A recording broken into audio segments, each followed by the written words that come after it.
name is Teun Zuiderent-Jerak from Linköping University in Sweden. How could I, as an STS scholar, find myself including these little red devices into medication packages for hemophilia patients going on holiday?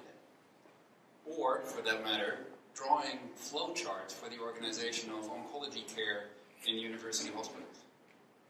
Or co-founding a working group within the Guideline International Network on appraising and including different knowledges? And most importantly, how could I still have the feeling that I'm doing one of the things that I really love to do most, which is scholarly STS work? The basic question then is, where am I on my slide? There. How is intervening in medical knowledge practices in itself a form of STS knowledge production?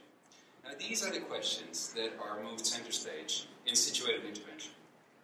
Situated intervention is a scholarly approach in which intervening in practices is aimed at producing STS knowledge.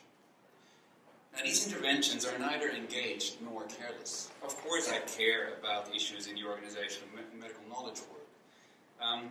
But the idea of engaged STS risks, that is, divides the field into analytically focused scholars who say that changing practices is not their job, and politically motivated actors who want to combine political activism with epistemic authority. Now, in contrast, I see situated intervention as a mode of STS knowledge production that focuses on the interlocking of representing and intervening. Such an interlocking, Ian Hacking argues, is crucial for the development of scientific knowledge.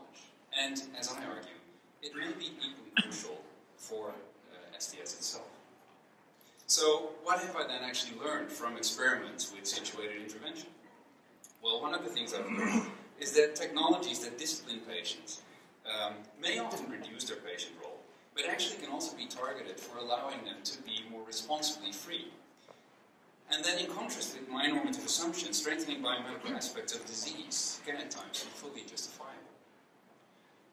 I've also learned that although standardization may often reduce complexity problematically and marginalize it, it also has a huge potential for producing patient-centered care, if only standards are understood as relating to specific issues rather than to abstract debates about the aggregate in particular.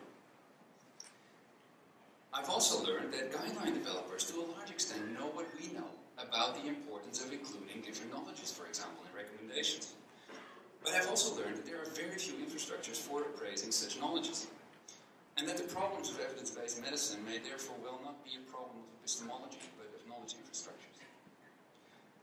So situated intervention is proving especially useful for ensuring that learning, not teaching, remains central to engaging with our fields, and for putting our own normativities at risk.